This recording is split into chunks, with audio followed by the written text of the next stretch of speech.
ಜೋರಾಗಿ ಚಪ್ಪಾಳೆ ಹೊಡೆಯೋಣ. ಇನ್ನೂ ಜೋರಾಗಿ ಹೊಡೆಯೋಣ. ಬ್ರಹ್ಮಶ್ರೀ ಪಿತಾಮಹ ಸುಭಾಷ್ ಪತ್ರಿಜಿಯವರ 43ನೇ ಧ್ಯಾನ ಮಹಾಯಜ್ಞಕ್ಕೆ ಜೋರಾಗಿ ಪಿರಮಿಡ್ ಆಧ್ಯಾತ್ಮ ಧ್ಯಾನಾಲಯಕ್ಕೆ ಹೊಸೂರು ಬಂದಿದ್ದರೆ ನಿಮಗೆಲ್ಲ ಸ್ವಾಗತ. ಎಲ್ಲರಿಗೂ ಸ್ವಾಗತ. ಪ್ರತಿ ವಾರ ಬ್ರಹ್ಮಶ್ರೀ ಪಿತಾಮಹ ಪತ್ರಿಜಿ ಮಹಾಧ್ಯಾನ ಯಜ್ಞ ಅಂತ ನಾವು ಮಾಡ್ಕೊಂಡು ಬಂದಿದ್ದೀವಿ. 43ನೇ ವಾರ ಇದು. ಹಿಂಗೆ ನಡೀತಾ ಇರುತ್ತೆ. ಪ್ರತಿ ವಾರ ಒಬ್ಬ ಮಾಸ್ಟರ್ನ ಕರೆಸ್ತಾ ಇರ್ತೀವಿ. ಸೊ ಹಾಗೆ ಈ ವಾರ ಕೂಡ ಮೇಡಮ್ ಅವರು ಶ್ರೀಮತಿ ಅಮೃತ ಮೇಡಮ್ ಅವರು ಬಂದಿದ್ದಾರೆ. ಅವ್ರಿಗೆ ಜೋರಾಗಿ ಒಂದು ಸಲ ಚಪ್ಪಾಳೆ ಹೊಡೆಯೋಣ.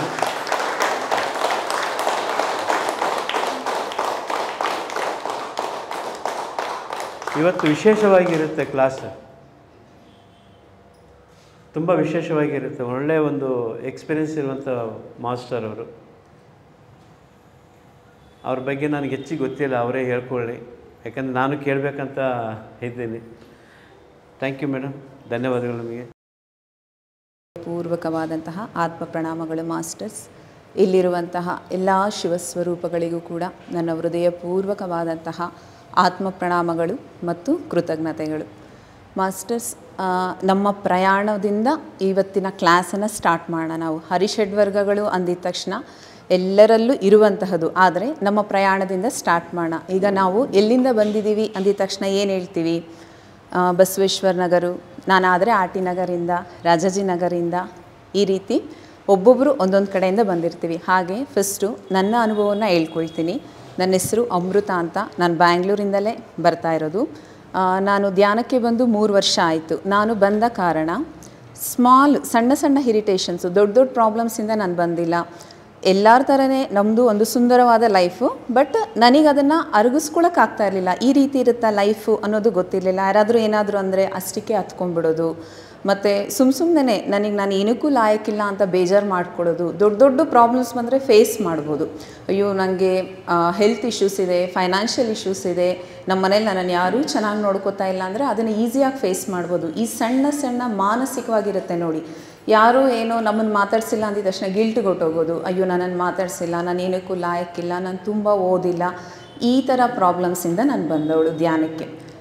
ಮಾನಸಿಕವಾಗಿ ಎಮೋಷ್ನಲಿ ಪ್ರಾಬ್ಲಮ್ಸಿಂದ ಬಂದು, ನನ್ನ ಪ್ರಕಾರ ಏನು ಅಂದರೆ ಯಾವುದೋ ಒಂದು ಜನ್ಮ ಇದೆ, ಆ ಜನ್ಮದಲ್ಲಿ ನಾನೇನೋ ತಪ್ಪು ಮಾಡಿದ್ದೀನಿ, ಈ ಜನ್ಮದಲ್ಲಿ ಆ ಜನ್ಮ ನೋಡಿಕೊಂಡ್ರೆ ಕ್ಲಿಯರ್ ಆಗಿಬಿಡುತ್ತೆ.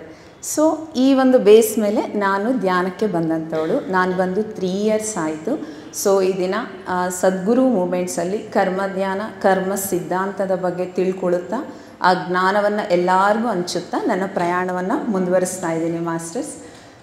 ಸ್ಟಾರ್ಟಿಂಗ್ಗೆ ನಮ್ಮ ಹರಿಷಡ್ವರ್ಗಗಳ ಬಗ್ಗೆ ಬಂದರೆ, ಹರಿಷಡ್ವರ್ಗಗಳಿಗೂ ಫಸ್ಟು ನಮ್ಮ ಪ್ರಯಾಣ ಎಲ್ಲಿಂದ? ನಾನು ಆರ್ ಟಿ ನಗರಿಂದ, ಬಸವೇಶ್ವರ ನಗರ, ಬಸವನಗುಡಿ, ಜಯನಗರ, ಈ ಥರ ಎಲ್ಲರೂ ಬಂದಿರ್ತೀವಿ ಇಲ್ಲಿಂದ ಅಂತ ಹೇಳ್ತೀವಿ. ಆದರೆ ನಾವು ಭೂಮಿಗೆ ಬರೋದಕ್ಕಿಂತ ಮುಂಚೆ ಹೇಗೆ ಬಂದ್ವಿ, ಎಲ್ಲಿಂದ ಬಂದ್ವಿ, ಎಲ್ಲಿದ್ವಿ ಆ್ಯಕ್ಚುಲಿ? ಫಸ್ಟು ನಾವು ಒಂದು ಪೂರ್ಣಾತ್ಮವಾಗಿದ್ವಿ. ಇಲ್ಲಿರೋರು ಆಲ್ಮೋಸ್ಟ್ ಎಲ್ಲರೂ ಧ್ಯಾನಿಗಳೇ, ಯಾರೂ ತುಂಬ ಇವತ್ತೇ ಫಸ್ಟ್ ಡೇ ಅನ್ನೋರು ಯಾರೂ ಇಲ್ಲ. ಹಾಗಾಗಿ ನಮ್ಮ ಪೂರ್ಣಾತ್ಮನಿಂದ ಸ್ಟಾರ್ಟ್ ಮಾಡೋಣ ಇವತ್ತು ನಮ್ಮ ಕ್ಲಾಸ್ನ. ಫಸ್ಟು ನಾವು ಪೂರ್ಣಾತ್ಮದಿಂದ ಜೀವಾತ್ಮ, ಜೀವಾತ್ಮದಿಂದ ನಾವೆಷ್ಟು ಜನ ಕೂತಿದ್ದೀವೋ ನಾವೆಲ್ಲ ಅಂಶಾತ್ಮಗಳು. ಅಂದರೆ ನಮ್ಮೆಲ್ಲರಿಗೂ ಒಂದು ಚಪಾತಿ ಹಿಟ್ಟುಗಲ್ವಾ, ಚಪಾತಿ ಹಿಟ್ಟು ಗೊತ್ತಲ್ವ ಎಲ್ಲರಿಗೂ? ಆ ಚಪಾತಿ ಹಿಟ್ಟಿಂದ ಒಂದು ಸ್ವಲ್ಪವನ್ನು ತೆಗೀರಿ. ಫಸ್ಟು ಪೂರ್ಣಾತ್ಮದಿಂದ ಅಂಶಾತ್ಮ. ಆ ಚಪಾತಿ ಹಿಟ್ಟಿಂದ ಒಂದು ಚೂರು ತೆಗೆದ್ವಲ್ಲ, ಅದು ಅಂಶಾತ್ಮ. ಅಂಶಾತ್ಮದಿಂದ ಇನ್ನೊಂದು ಚೂರು ತೆಗೆದು ಸೈಡಿಗಿಟ್ರೆ ಅದು ಜೀವಾತ್ಮ. ಯಾಕೆ ಈ ಪ್ರೋಸೆಸ್ಸು, ಯಾಕೆ ನಾವು ಆ ರೀತಿ ಬಂದ್ವಿ ಅಂದರೆ, ಪ್ರತಿಯೊಂದನ್ನು ಕೂಡ ಪೂರ್ಣಾತ್ಮಗಳನ್ನಾಗಿ ಮಾಡುವಂತಹ ಉದ್ದೇಶ ಇದು. ಈಗ ನಮ್ಮಿಂದ ಮಕ್ಕಳು ಬರ್ತಾರೆ, ಬಂದು ಬೆಳೆದು ದೊಡ್ಡವರಾಗಿ ಅವರು ತಾಯಿ ಆಗ್ತಾರೆ, ತಂದೆ ಆಗ್ತಾರೆ, ಮತ್ತೆ ಅವರು ಮಗು ಆಗಲ್ವಲ್ಲ. ಸೊ ಆ ರೀತಿ ಪೂರ್ಣಾತ್ಮದಿಂದ ಅಂಶಾತ್ಮ, ಅಂಶಾತ್ಮದಿಂದ ಜೀವಾತ್ಮ. ಆ ಅಂಶಾತ್ಮದಲ್ಲೇ ನಾವು ಮಾಡಿರುವಂತಹ ಪಾಪ ಪುಣ್ಯಗಳ ಲೆಕ್ಕಾಚಾರ ಇರೋದು. ಸೊ ಈಗ ಅಂಶಾತ್ಮವಾಗಿ ನಾವೆಲ್ಲರೂ ಈ ಭೂಲೋಕಕ್ಕೆ ಬಂದ್ವಿ. ಸೊ ಹೇಗೆ ನಮ್ಮ ಪ್ರಯಾಣ ಅಂದರೆ, ಸುಮಾರು 500ರಿಂದ 600 ವರ್ಷಗಳವರೆಗೂ ನಾವು ಶಿಲಾಜಾಲಗಳಲ್ಲಿರ್ತೀವಿ. ದೊಡ್ಡ ದೊಡ್ಡ ಬೆಟ್ಟಗಳು ನೀರಿನ ಒಳಗಡೆ ಇರುತ್ತೆ. ಈಗ ಬೆಟ್ಟಗಳೆಲ್ಲ ಏನಾಗುತ್ತೆ, ಸಣ್ಣದಾಗಿ ಕರಗುತ್ತೆ ಕ್ರಮೇಣ. ಸ್ಟಾರ್ಟಿಂಗಲ್ಲಿ ಅಲ್ಲದೆ ಇದ್ದರೂ ಕ್ರಮೇಣ ಕರಗಿ ಮಣ್ಣಾಗುತ್ತೆ. ಈ ರೀತಿ ನಮ್ಮ ಪ್ರಯಾಣ ಫಸ್ಟು ಶಿಲಾಜಾಲಗಳಲ್ಲಿರುತ್ತೆ. ಇದು 500ರಿಂದ 600 ಜನ್ಮಗಳವರೆಗೂ ಮಿನಿಮಮ್ ಅಪ್ರಾಕ್ಸಿಮೇಟ್ ಹೇಳ್ತಾ ಇರೋದು. ಇದಾದಮೇಲೆ ನಾವು ವೃಕ್ಷಜಾಲಗಳಲ್ಲಿ ಬರ್ತೀವಿ. ವೃಕ್ಷಗಳಲ್ಲಿ ದೊಡ್ಡ ದೊಡ್ಡ ಮರಗಳು, ಈಗ ನಮ್ಮ ತಂದೆ ನಮ್ಮ ಮುತ್ತ ಅಂತಂದ್ರೆ ಹಾಕಿರುವಂಥ ಆಲದ ಮರ ಈಗಲೂ ಇದೆ, ನಾವು ನೋಡ್ತಾ ಇದ್ದೀವಲ್ವ. ಈ ರೀತಿ ವೃಕ್ಷಜಾಲದಲ್ಲಿ ಬಂದು ಎಷ್ಟೋ ಅನುಭವಗಳನ್ನ ತಗೊಳ್ತೀವಿ. ಈ ರೀತಿ ವೃಕ್ಷಜಾಲಗಳಾದಮೇಲೆ ಪ್ರಾಣಿ ರಾಜ್ಯಕ್ಕೆ ಬರ್ತೀವಿ. ನಾವೆಲ್ಲರೂ ಒಂದು ಟೈಮಲ್ಲಿ ಪ್ರಾಣಿಗಳಾಗಿ ಎಷ್ಟೋ ಅನುಭವಗಳನ್ನ ತಗೊಂಡು ಮನುಷ್ಯ ಜಾತಿಗೆ ಬಂದಿರೋದು. ಅದಾದಮೇಲೆ ನಾವು ಮನುಷ್ಯ ಸಾಮ್ರಾಜ್ಯಕ್ಕೆ ಕಾಲಿಡ್ತೀವಿ. ಆ್ಯಕ್ಚುಲಿ ಇದು ನಮ್ಮ ಪ್ರಯಾಣ. ಈ ದಿನ ನಾವಿಲ್ಲಿ ಕೂತಿದ್ದೀವಿ ಅಂದರೆ ಇಷ್ಟನ್ನೆಲ್ಲ ನಾವು ಫೇಸ್ ಮಾಡಿಕೊಂಡು ಬಂದಿದ್ದೀವಿ. ಮನುಷ್ಯ ರಾಜ್ಯಕ್ಕೆ ಬಂದಿದ್ದಾದಮೇಲೆ ಅದರಲ್ಲಿ ಕೆಲವೊಂದು ಆತ್ಮಗಳಾಗಿ, ಈಗ ಮಗು ಹುಟ್ಟಿದ ತಕ್ಷಣ ಎಲ್ಲ ಮಕ್ಕಳು ಪ್ಯೂರಾಗಿರ್ತಾರೆ, ಆದರೆ ಬೆಳೀತಾ ಅವ್ರದ್ದೇ ಗುಣಗಳಿರುತ್ತಲ್ಲ. ಕೆಲವರು ಸಾಫ್ಟ್ ಆಗಿರ್ತಾರೆ, ಕೆಲವರು ರಫ್ ಆಗಿರ್ತಾರೆ, ಹಾರ್ಶ್ ಆಗಿರ್ತಾರೆ. ಈ ರೀತಿ ಮನುಷ್ಯ ರಾಜ್ಯಕ್ಕೆ ಬಂದಿದ್ದಾದಮೇಲೆ ಕೆಲವೊಂದು ಅನುಭವಗಳನ್ನ ಕಲ್ತ್ಕೊಳ್ತಾ ಹಾಗೆ ಕಲ್ತ್ಕೊಳ್ತೀವ. ಕೆಲವೊಂದು ಗುಣಗಳನ್ನೂ ಕೂಡ ನಾವು ತಗೊಳ್ತೀವಿ. ಸೊ ಈ ರೀತಿ ಬರೀ ಸುಮಾರು 700ರಿಂದ 800 ಜನ್ಮಗಳಾದಮೇಲೆ ಒಂದು ಆತ್ಮ ಒಂದು ಸ್ಟೇಜಿಗೆ ಬರುತ್ತೆ. ಓಕೆ, ಫಸ್ಟು ತುಂಬ ಭಯಂಕರವಾಗಿರ್ತೀವಿ, ನಾನೇ ಹೀರೋ ಅನ್ಕೋತೀವಿ, ಎಲ್ಲ ನನ್ನಿಂದನೇ ಅನ್ಕೋತೀವಿ, ನಾವು ಒಬ್ಬರೇ ಸರಿ ಅನ್ಕೋತೀವಿ. ಈ ರೀತಿ ಎಷ್ಟೋ ಜನ್ಮಗಳನ್ನು ನಾವು ಮುಗಿಸ್ತಾ ನಮ್ಮ ಪಾಪ ಪುಣ್ಯಗಳ ಲೆಕ್ಕಾಚಾರ ಮಾಡ್ಕೊಳ್ತಾ ಕೊನೆಗೆ ಇನ್ನು ಸಾಕಪ್ಪ, ಎಲ್ಲ ಟೇಸ್ಟ್ ಮಾಡಿಬಿಟ್ಟಿದ್ದೀನಿ, ಇನ್ನು ಮೇಲಿಂದಾದರೂ ನನ್ನ ಆತ್ಮದ ಉನ್ನತಿಗೆ ನಾನು ಭೂಲೋಕಕ್ಕೆ ಹೋಗ್ತೀನಿ.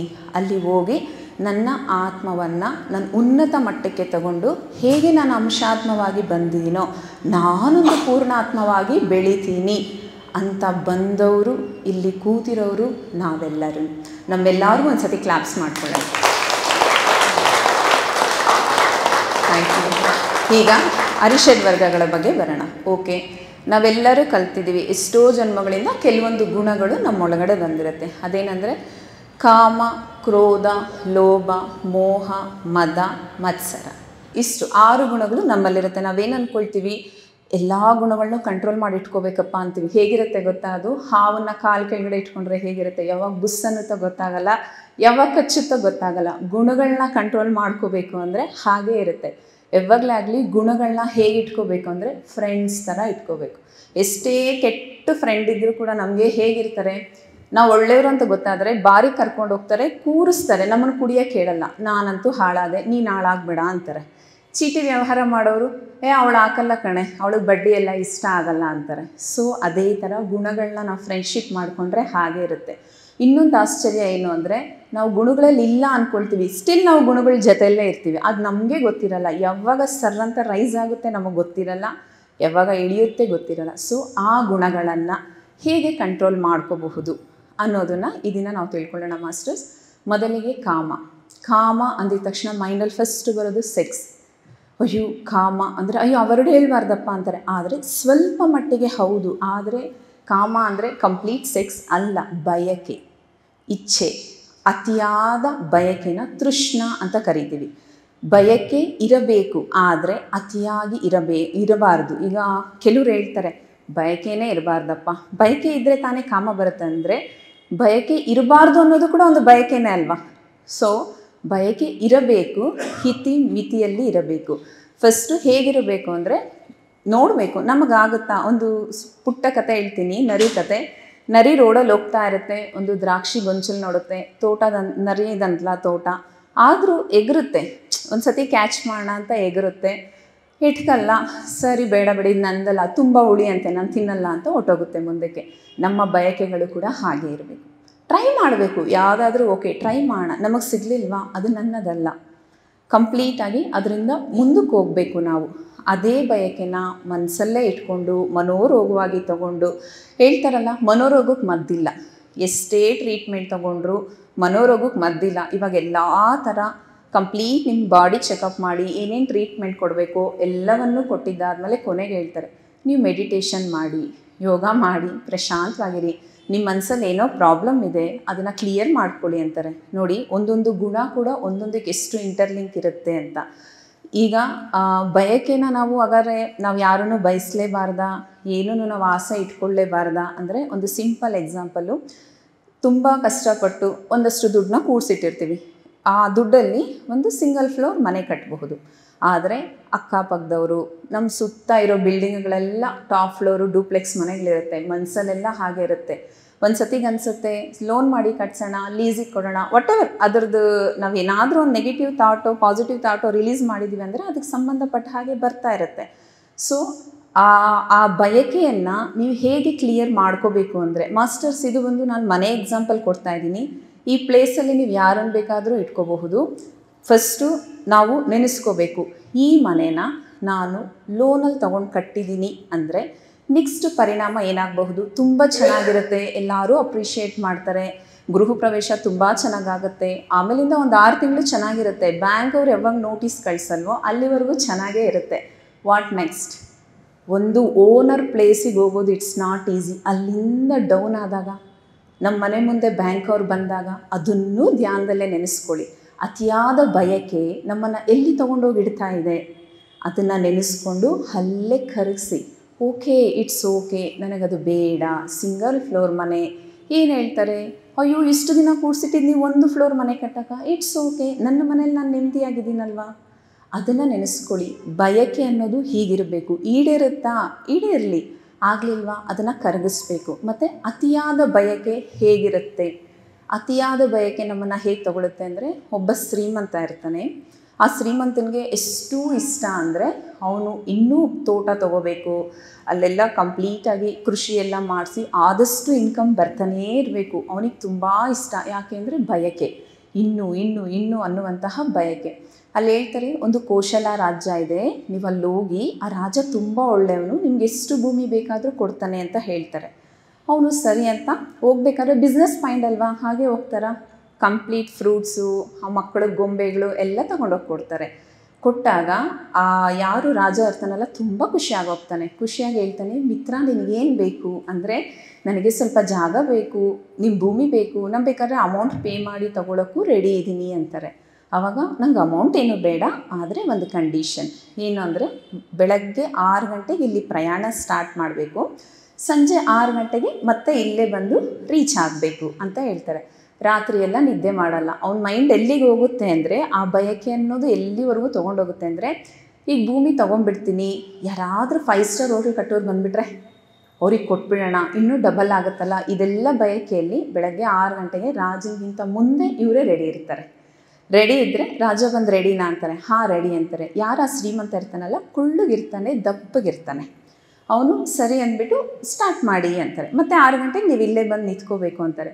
ಸ್ಟಾರ್ಟ್ ಮಾಡಿ ಹೋಗ್ತಾ ಹೋಗ್ತಾ ಹೋಗ್ತಾ ಹೋಗ್ತಾ ಅವ್ನಿಗನ್ಸುತ್ತೆ, ನಾವು ಉದ್ದ ಇಲ್ಲ, ಕಾಲೂ ಉದ್ದ ಇಲ್ಲ, ಓಡೋಗೋಣ, ಓಡೋದ್ರೆ ಸ್ವಲ್ಪ ಬೇಗ ಬೇಗ ರೀಚ್ ಆಗ್ಬೋದಲ್ಲ ಅಂತ ಓಡೋಕ್ಕೆ ಸ್ಟಾರ್ಟ್ ಮಾಡ್ತಾನೆ. ಹೋಗ್ತಾ ಹೋಗ್ತಾ ಒಂದು ಸಣ್ಣ ಕಾಲುವೆ ಇರುತ್ತೆ, ಇಳಿದು ಹತ್ತಬೇಕಾದ್ರೆ ಕಷ್ಟ ಅಲ್ವಾ, ಸೊ ಅವನು ಅದನ್ನು ಜಂಪ್ ಮಾಡ್ತಾನೆ. ಜಂಪ್ ಮಾಡೋಷ್ಟರಲ್ಲಿ ಕಾಲಿಗೆ ಪೆಟ್ಟಾಗುತ್ತೆ, ಆದರೂ ಬಯಕೆ, ಭೂಮಿ ಹೊಟ್ಟೋಗುತ್ತಲ್ಲ, ಮತ್ತೆ ಅವನು ಆ ಕುಂಟ್ಕಾಲು ಹಾಕ್ಕೊಂಡೇ ಹೋಗ್ತಾ ಇರ್ತಾನೆ. ಮಧ್ಯದಲ್ಲಿ ಇವನ ಪರಿಸ್ಥಿತಿ ನೋಡ್ಬಿಟ್ಟು ಯಾರೋ ಒಂಚೂರು ನೀರು ಕುಡೀರಿ, ಅಷ್ಟು ಬಾಯಿ ಹರಿಸ್ಕೊಂಡು ಹೋಗ್ತಾ ಇದ್ದೀರಲ್ಲ ಅಂದರೆ, ಇಲ್ಲ ಇಲ್ಲ ನಂಗೆ ನೀರು ಕುಡಿಯೋಷ್ಟು ಟೈಮ್ ಇಲ್ಲ, ಅಷ್ಟು ಭೂಮಿ ಹೊಟ್ಟೋಗುತ್ತಲ್ಲ ಅಂತ ಇದೇ ಸ್ಥಿತಿಯಲ್ಲಿ ಹೋಗ್ತಾ ಹೋಗ್ತಾ ಹೋಗ್ತಾ ಹೋಗ್ತಾ ತಲೆ ಸುತ್ತ ಬಂದು ಕೆಳಗಡೆ ಬೀಳ್ತಾನೆ. ಅಕ್ಕಪಕ್ಕದವ್ರು ಬಂದು ನೋಡೋಷ್ಟರಲ್ಲಿ ಅವನ ಪ್ರಾಣ ಪಕ್ಷಿ ಹಾರಿ ಹೋಗಿರುತ್ತೆ.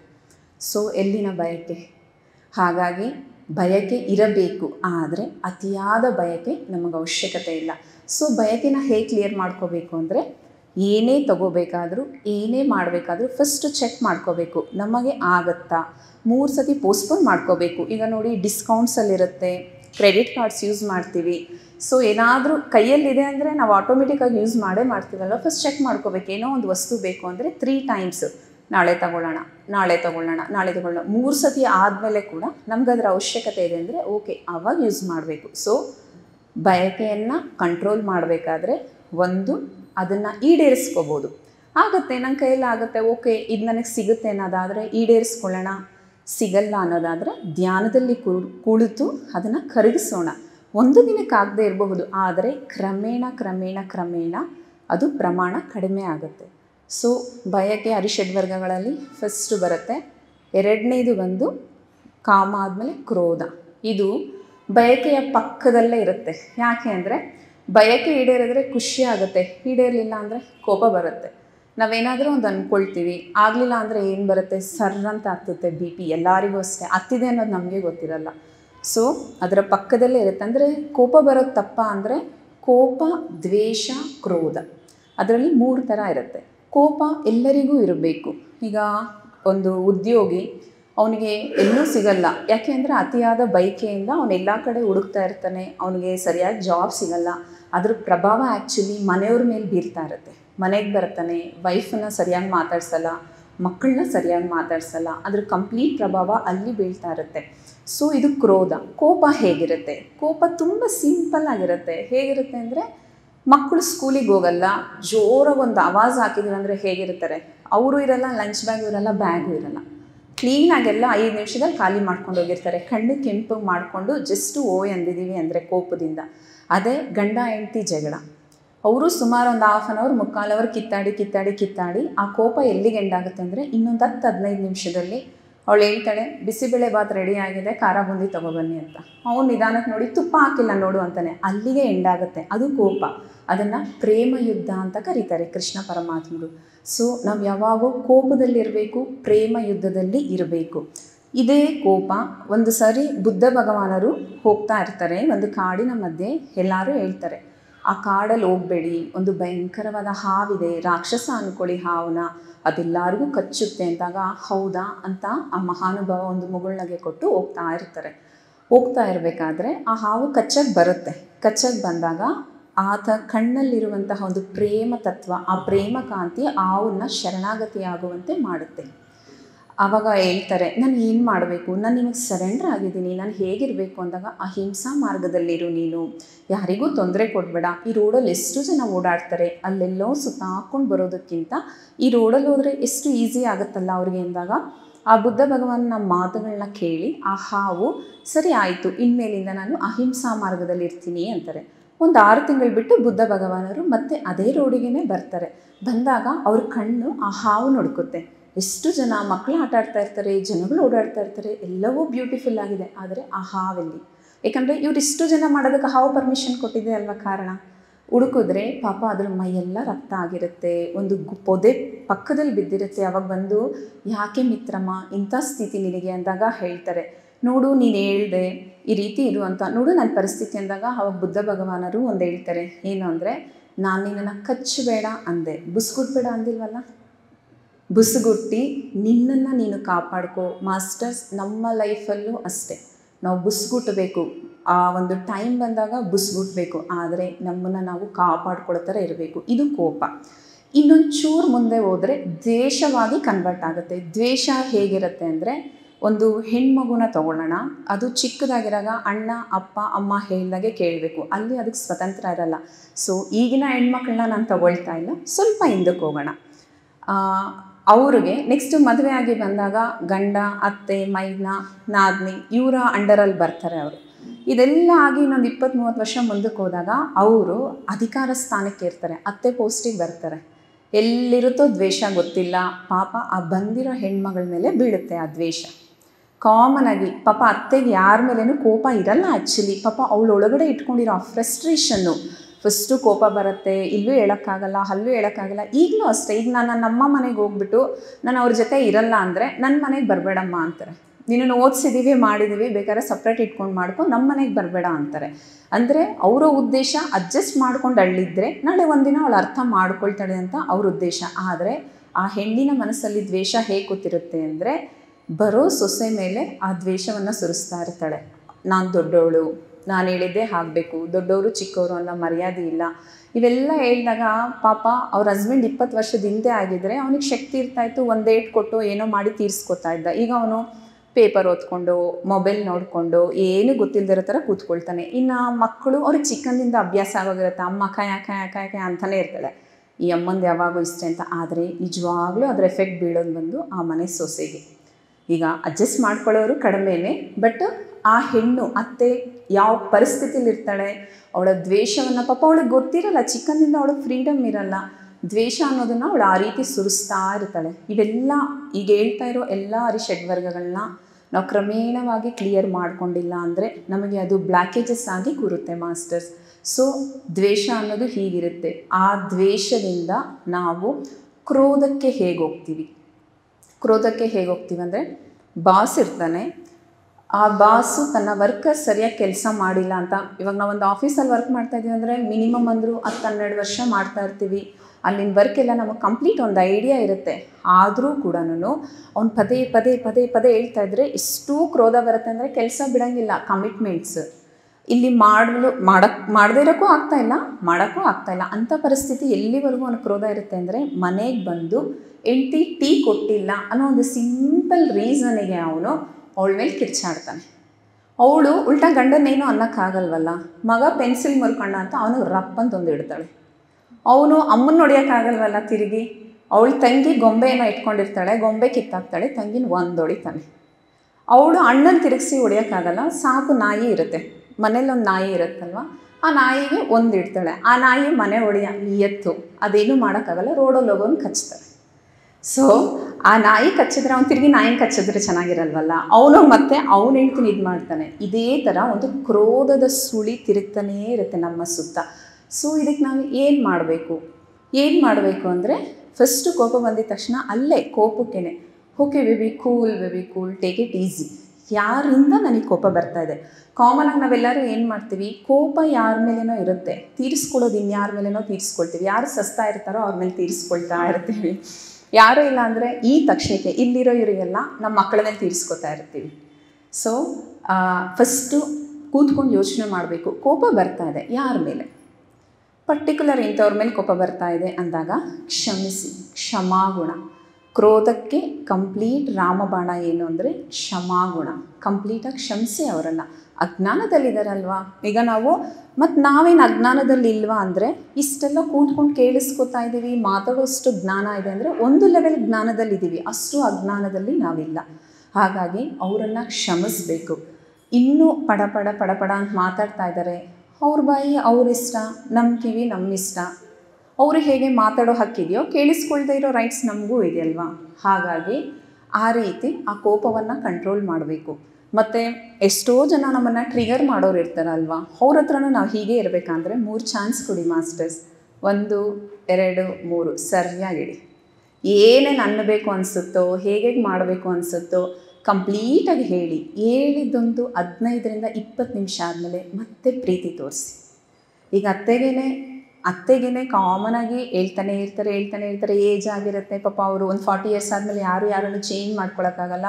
ಅರ್ಥ ಆಗೋ ಥರ ಜೋರಾಗಿ ಹೇಳಿ. 15 ನಿಮಿಷ ಆದಮೇಲೆ ಅತ್ತೆ ಕಾಫಿ ತೊಗೊಳ್ಳಿ ಅಂತ ತೊಗೊಂಡೋಗ್ಕೊಡಿ.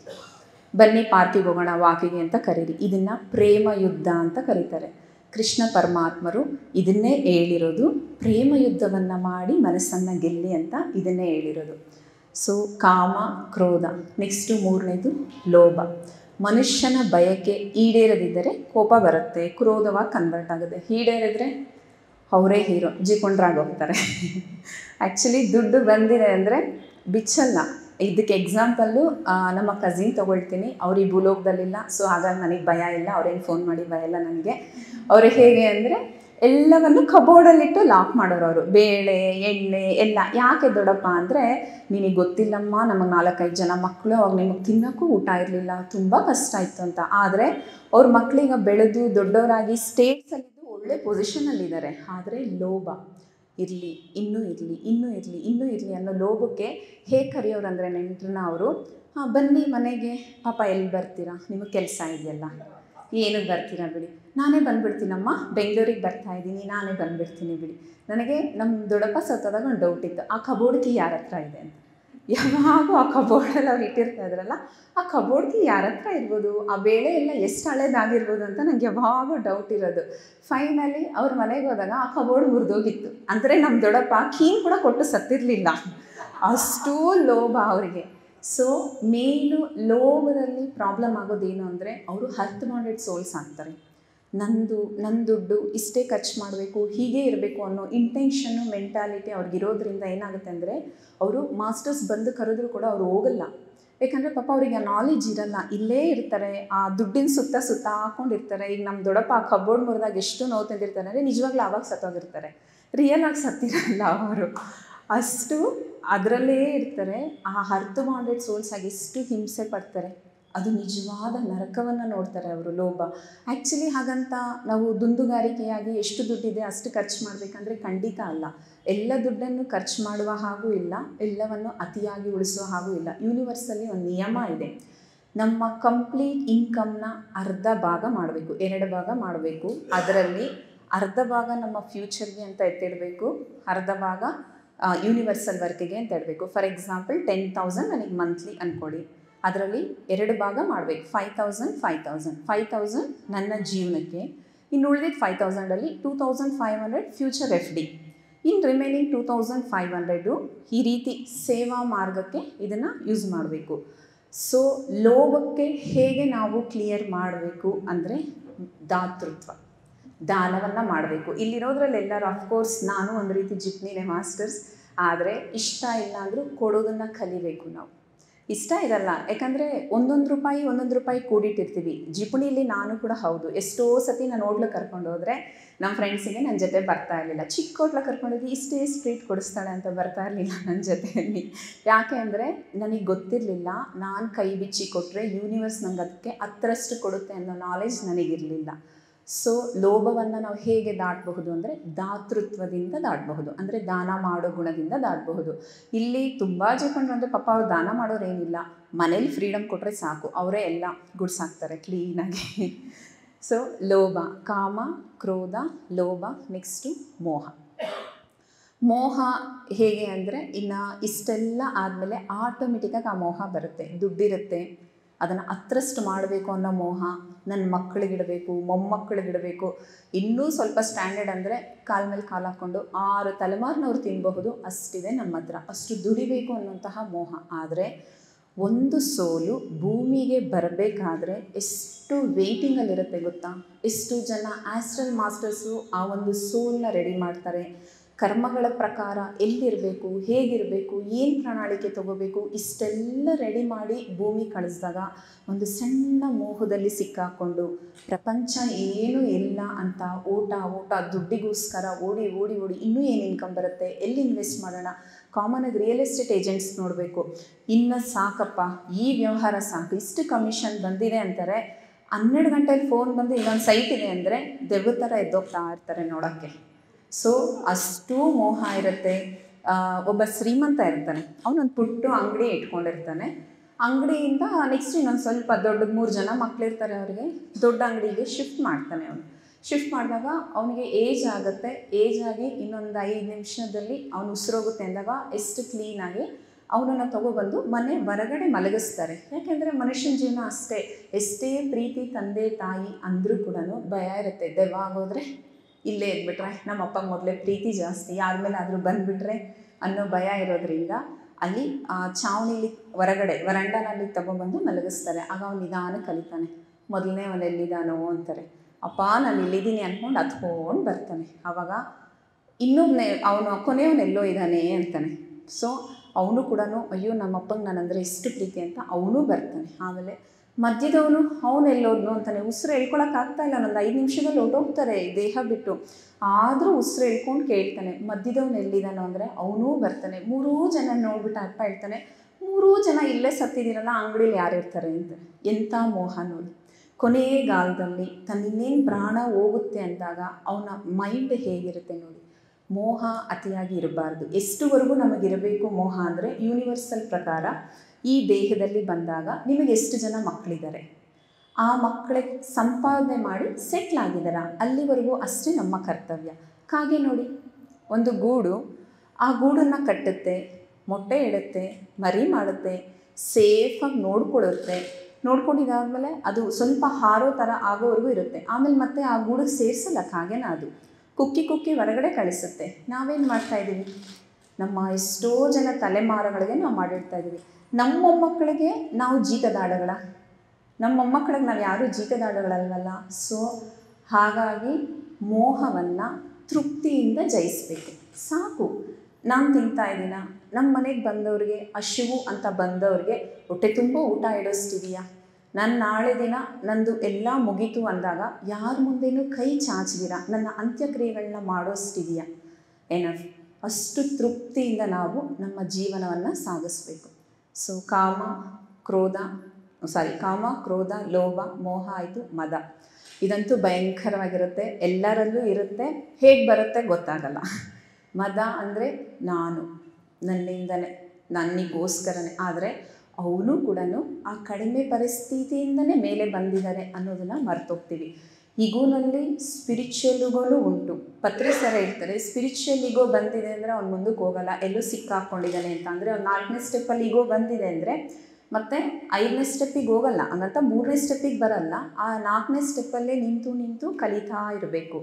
ಸೊ ಮದ ಅನ್ನೋದು ನಾನು, ನನಗಿಂತ ಯಾರೂ ಇಲ್ಲ, ಅವ್ರೇನು ಮಾಡ್ತಾರೆ, ನಾವೇನು ಮಾಡ್ತೀವಿ. ಮತ್ತು ಇನ್ನೊಂದು, ಈ ಭೂಮಿ ಮೇಲೆ ಪ್ರತಿಯೊಬ್ಬರಿಂದಲೂ ಕೂಡ ಅವರು ಏನೂ ಇಲ್ಲ, ಹುಟ್ಟಿದಾಗಿಂದ ಇಲ್ಲಿನವರೆಗೂ ಬೆಡ್ ರಿಡನ್ ಪೇಷಂಟ್ ಹಾಗೆ ಇದ್ದಾರೆ ಅಂದರೂ ಕೂಡ ಅವರಿಂದ ಒಂದು ಕಲಿಯೋದಿರುತ್ತೆ ಮಾಸ್ಟರ್ಸ್. ನಾವು ಈ ರೀತಿ ಪ್ರತಿಯೊಬ್ಬರಲ್ಲೂ ಕಲಿಯೋದಿರುವಾಗ, ಯೂನಿವರ್ಸ್ ನಮಗೆ ಅನಂತವಾಗಿ ಕೊಡುವಾಗ ನಾನು ಅನ್ನೋ ವರ್ಡ್ ಎಲ್ಲಿಂದ ಬಂತು? ಇನ್ನು ಅಂತ ಇನ್ನೂ ಹೆಚ್ಚಿಗೆ ನಾನೇ ಮಾಡಿಸ್ದೆ, ಅಲ್ಲಿಗೆ ನಾವೇ ಕರ್ಕೊಂಡೋದ್ವಿ, ಅಯ್ಯೋ ನಾವಿಲ್ಲ ಅಂದರೆ ಆಗ್ತಾನೇ ಇರಲಿಲ್ಲ. ಈ ರೀತಿ ಒಂದು ಮದ ಅಂದರೆ ಸತ್ಯಭಾಮೆಯನ್ನು ತಗೊಳ್ಳೋಣ. ಇವತ್ತು ಗೋಕುಲಾಷ್ಟಮಿ ಆಗಿರೋದ್ರಿಂದ ಸತ್ಯಭಾಮೆ ತುಂಬ ಖುಷಿ ಪಡ್ತಾರೆ. ಅಟ್ಲೀಸ್ಟ್ ನನ್ನ ಒಂದು ಪಾಯಿಂಟ್ ಇಟ್ಕೊಂಡು ಎಲ್ಲರೂ ಈ ಒಂದು ನಾಲೆಜ್ನ ಕಲ್ತ್ರ ಅಂತ. ಕೃಷ್ಣನ ಅಷ್ಟಪತ್ನಿಯರಲ್ಲಿ ಸತ್ಯಭಾಮೆ ಸ್ವಲ್ಪ ಸ್ಟ್ಯಾಂಡರ್ಡ್ ಮನೆಯಿಂದ, ಅಂದರೆ ಅವ್ರ ತಂದೆ ತಾಯಿ ಶ್ರೀಮಂತರು, ತುಂಬ ಒಡವೆ ಎಲ್ಲ ಕಳಿಸಿರ್ತಾರೆ ಇವ್ರ ಮನೆಗೆ. ಯಾವಾಗ ಸ್ವಲ್ಪ ಅಂದರೆ ಈಗೋನಲ್ಲಿ ಒಂಚೂರು ಜಾಸ್ತಿ ಆಕೆ, ಎಲ್ಲರಿಗೂ ಗೊತ್ತು, ಕೃಷ್ಣನ ಕಾಲಲ್ಲಿ ಓದಿರೋದು ಎಲ್ಲರಿಗೂ ಗೊತ್ತು. ಅಷ್ಟು ಈಗೋ ಇರುವ ಆಕೆ ಒಂದು ಸತಿ ತುಲಾಭಾರ ಮಾಡ್ತಾರೆ. ತುಲಾಭಾರ ಮಾಡಿದಾಗ ಕೃಷ್ಣನ ಒಂದು ಕಡೆ ಕೂಡಿಸ್ಬಿಟ್ಟು ಸತ್ಯಭಾಮೆ ಹತ್ರ ಇರುವಂತಹ ಎಲ್ಲ ಒಡವೆಗಳನ್ನು, ಎಲ್ಲ ಅಸ್ತ್ರಗಳನ್ನು ಇಟ್ಟು ಅಲ್ಲಿ ತುಲಾಭಾರದಲ್ಲಿ ತೂಗಿದಾಗ ಕೃಷ್ಣ ಎದೋಳಲ್ಲ, ಸಮ ಆಗಲ್ಲ. ಕೊನೆಗೆ ರುಕ್ಮಿಣಿ ಮಾತೆ ಬಂದು ಒಂದು ತುಳಸಿ ದಳವನ್ನು ಪ್ರೀತಿಯಿಂದ ಇಡ್ತಾಳೆ. ಆವಾಗ ಕೃಷ್ಣ ಸಮಾನವಾಗಿ ಬರ್ತಾನೆ. ಅದೇ ಲಾಸ್ಟು. ಸತ್ಯಭಾಮೆ ಯಾವತ್ತೂ ಆ ಈಗೋನಲ್ಲಿ ಅವ್ರು ಸಿಕ್ಕಾಕ್ಕೊಳ್ಳಲ್ಲ. ಈ ದಿನ ಎಷ್ಟೋ ಜನ ಸತ್ಯಭಾಮೆಯರು ನಮ್ಮೊಳಗಡೆನೂ ಇದ್ದಾರೆ, ಆದರೆ ನಾವು ತೋರಿಸ್ಕೊಳ್ಳಲ್ಲ ಅಷ್ಟೇ ಅದನ್ನು. ಈ ಕಡೆ ಸ್ಪಿರಿಚುವಲ್ ಆಗೂ ಇದ್ದಾರೆ, ಆ ಕಡೆ ಭೌತಿಕವಾಗೂ ಇದ್ದಾರೆ. ನಾನು ಅನ್ನೋದನ್ನು ಬಂದಾಗ ಒಂದು ಸತಿ ಚೆಕ್ ಮಾಡ್ಕೊಳ್ಳಿ. ಅವರು ಅಂತ ಹೀಗೆ ತೋರಿಸಿದಾಗ 4 ಬೆರಳು ನಮ್ಮನ್ನೇ ತೋರಿಸ್ತಾ ಇರುತ್ತಲ್ಲ, ಅಲ್ಲೂ ಕೂಡ ನಾನೇ. ಸೊ ಈ ಒಂದು ಹಿಗೋನ ಹೇಗೆ ನಾವು ಕಂಟ್ರೋಲ್ ಮಾಡಬೇಕು ಅಂದರೆ, ನಾವು ಯಾರಿಗಿಂತ ಜಾಸ್ತಿನೂ ಅಲ್ಲ, ನಾವು ಯಾರಿಗಿಂತ ಕಮ್ಮಿನೂ ಅಲ್ಲ. ಯಾವಾಗ ನಮ್ಮ ಮೈಂಡಲ್ಲಿ ಇದು ಬರುತ್ತೋ, ನಾವು ಯಾರಿಗಿಂತ ಹೆಚ್ಚು ಅಲ್ಲ, ನಾವು ಯಾರಿಗಿಂತ ಕಡಿಮೆನೂ ಅಲ್ಲ ಅಂದಾಗ ಆಟೋಮೆಟಿಕ್ಕಾಗಿ ನಾವು ಈ ಈಗೋನ ಕಂಟ್ರೋಲ್ ಮಾಡ್ಕೋಬೋದು. ಇನ್ನು ಕೊನೆಯದಾಗಿ ಮತ್ಸರ ಅನ್ನೋದು ಎಷ್ಟು ಭಯಂಕರವಾಗಿರುತ್ತೆ ಅಂದರೆ, ಲಾಸ್ಟ್ ಬಟ್ ನಾಟ್ ಲೀಸ್ಟ್ ಅಂತೀವಲ್ವ, ಅದು ಒಳಗಡೆನೇ ಕುದೀತಾ ಇರುತ್ತೆ, ಹೊಟ್ಟೆ ಕಿಚ್ಚು. ಇವಾಗ ಒಂದು ಲೆವೆಲಿಗೆ ಬೆಳೆದಿದ್ದಾದಮೇಲೆ ಆಯಿತು, ಫಸ್ಟು ಬಯಕೆಯನ್ನು ಇಟ್ಕೊಂಡ್ರು, ಅದು ತೀರಲಿಲ್ಲ, ಕ್ರೋಧವಾಗಿ ಕನ್ವರ್ಟ್ ಆಯಿತು. ಓಕೆ, ಒಂದು ಸ್ಟೇಜಲ್ಲಿ ತೀರ್ತು, ಲೋಭವಾಯಿತು, ಲೋಭನ 10 ಪಟ್ಟು ಮಾಡಿಕೊಂಡ್ರು, ಮೋಹ ಆಯಿತು. ಇಷ್ಟೆಲ್ಲ ಬಂದಮೇಲೆ ನಾನು ಅಂತ ಒಂದು ಸಿಂಹಾಸನ ಹಾಕ್ಕೊಂಡಿಲ್ಲ ಅಂದರೆ ಈಗೋಗೆ ಅದು ಅವಮಾನ. ಒಂದು ದೊಡ್ಡ ಸಿಂಹಾಸನ ಹಾಕ್ಕೊಂಡ್ರು, ಅವರ ಈಕ್ವಾಲಿಟಿ ಬಂದಾಗ ತಡ್ಕೊಳಕ್ಕಾಗಲ್ಲ. ಈಗ ಎಲ್ಲರೂ ಕಾಮನ್ ಆಗಿ ಪ್ರಯಾಣ ನಡೀತಾ ಇರುತ್ತೆ, ಯಾರೋ ನನ್ನ ಸರಿ ಸಮಾನವಾಗಿ ಓಡ್ತಾ ಇದ್ದಾರೆ ಅಂದಾಗ ಎಲ್ಲೋ ಒಂದು ಹತ್ರ ನಮಗೆ ಚುರುಕು ಅನಿಸುತ್ತೆ. ಸೊ ಆ ಹೊಟ್ಟೆ ಕಿಚ್ಚನ್ನು ಅದು ತುಂಬ ಅಪಾಯಕಾರಿ ಅಂತ ಹೇಳ್ತಾರೆ. ಅರಿಷಡ್ವರ್ಗಗಳಲ್ಲಿ ಹೊಟ್ಟೆ ಕಿಚ್ಚು ತುಂಬ ಅಪಾಯಕಾರಿ. ಅದು ಆ ಹೊಟ್ಟೆ ಕಿಚ್ಚನ್ನು ಹೇಗೆ ನಾವು ಕ್ಲಿಯರ್ ಮಾಡಬೇಕು ಅಂದರೆ, ಪ್ರತಿಯೊಬ್ಬರಲ್ಲೂ ಕೂಡ ಪಾಸಿಟಿವಿಟಿನ ನೋಡಬೇಕು ನಾವು. ಓಕೆ, ಅವರು ನೋಡಿ ನಂಗೆ ಜಲಸ್ ಆಗ್ತಾ ಇದೆಯಾ, ಇಟ್ಸ್ ಓಕೆ, ಜಲಸ್ ಮಾಡಿ ಜಲಸ್ ಇರಲಿ, ಒಳ್ಳೆತನ ಏನಿದೆ, ಏನು ಒಳ್ಳೆಯದನ್ನು ನಾವು ನೋಡಬಹುದು ಅವರಲ್ಲಿ. ಸೊ ಆ ಒಳ್ಳೆತನನ ಯಾವಾಗೂ ನಾವು ರೆಕಗ್ನೈಸ್ ಮಾಡ್ತಾನೇ ಇರಬೇಕು. ಆಯಿತು, ಓಕೆ, ಸರಿ, ನಾನು ಬೇರೆಯವರಲ್ಲಿ ನನಗೆ ಬೇರೆಯವ್ರ ಮೇಲೆ ಜಲಸ್ ಆದಾಗ ನಾನು ಆ ಒಳ್ಳೆತನವನ್ನು ನೋಡಿ ರೆಕಗ್ನೈಸ್ ಮಾಡ್ತೀನಿ. ನನ್ನನ್ನು ನೋಡಿ ಯಾರಾದರೂ ಜಲಸ್ ಪಡ್ತಾ ಇದ್ದರೆ ಅವ್ರಿಗೆ ನಾವು ಹೇಳೋಕ್ಕಾಗಲ್ವಲ್ಲ, ನೀವು ನನ್ನನ್ನು ನೋಡಿ ಜಲಸ್ ಪಡ್ತಾ ಇದ್ದೀರ ಅಂತ ಒಪ್ಕೊಳ್ತಾರಾ? ಮತ್ತೆ ಈಗೇನು ಅದು ಕ್ರೋಧ ಕೊಟ್ಟೋಗುತ್ತೆ, ದ್ವೇಷ ಹುಟ್ಟುತ್ತೆ. ಅವರನ್ನು ನಾವು ಪ್ರೀತಿಯಿಂದ ಬಗ್ಗಿಸ್ಕೋಬೇಕಂತೆ. ಫಸ್ಟು ಇವಾಗ ನನ್ನನ್ನು ನೋಡಿ ಏನು ಕೊಟ್ಟೆ ಬಚ್ಚ ಮಾಡ್ತಾ ಇದ್ದಾರೆ, ಏನೋ ಒಂದು ಅವರಿಗಿಂತ ಒಂದು ಲೆವೆಲಲ್ಲಿ ನಾನು ಟಾಪಲ್ಲಿ ಇದ್ದೀನಿ ಅಂತ ಪಡ್ತಾ ಇರ್ತಾರೆ. ಅವರನ್ನು ಅಲ್ಲಿಗೆ ಹೇಳ್ಕೊಬರ್ಬೇಕು. ನೋಡು, ನಾನು ನೀನು ಈಕ್ವಲ್, ನಾವಿಬ್ಬರು ಒಂದೇ ಅಂತ ಯಾವಾಗ ನಾವು ಆ ಜ್ಞಾನವನ್ನು ಅವ್ರಿಗೆ ಕೊಡ್ತೀವೋ ಅನ್ನೋಯಿಂಗ್ಲಿ ಆ ಸೋಲನ್ನು ನಾವು ಒಂದು ಸ್ಟೆಪ್ ಮೇಲೆ ತೊಗೊಂಡೋಗ್ತೀವಿ. ಸೊ ಈ ರೀತಿ ನಾವು ಮತ್ಸರವನ್ನು ಗೆಲ್ಲಬೇಕು. ಅವರಲ್ಲಿರುವಂತಹ ಒಂದು ಒಳ್ಳೆಯತನವನ್ನು ಏನಿದೆ ಅದನ್ನು ರೆಕಗ್ನೈಸ್ ಮಾಡಬೇಕು. ನಮ್ಮಲ್ಲಿ ಯಾರಾದರೂ ನಮ್ಮನ್ನು ನೋಡಿ ಅವ್ರು ಹೊಟ್ಟೆ ಕಿಚ್ಚು ಪಡ್ತಾ ಇದ್ದಾರೆ ಅಂದರೆ ಅವ್ರಿಗೆ ನಾವು ಪ್ರೀತಿಯನ್ನು ಹಂಚಬೇಕು. ಪ್ರೀತಿಯನ್ನು ಹಚ್ಚಿ ನಮ್ಮ ಸರಿ ಸಮಾನವಾಗಿ ಅವರನ್ನು ತೊಗೊಂಡು ಬಂದು ಅವರಿಗೆ ಯಾವಾಗ ಅವರು ಪ್ರೀತಿಯನ್ನು ಹಂಚಿ ಆ ಜ್ಞಾನವನ್ನು ಕೊಡ್ತೀವೋ ಅವರು ಕೂಡ ಇದೆಲ್ಲದರಿಂದ ಹೊರಗಡೆ ಬರ್ತಾರೆ.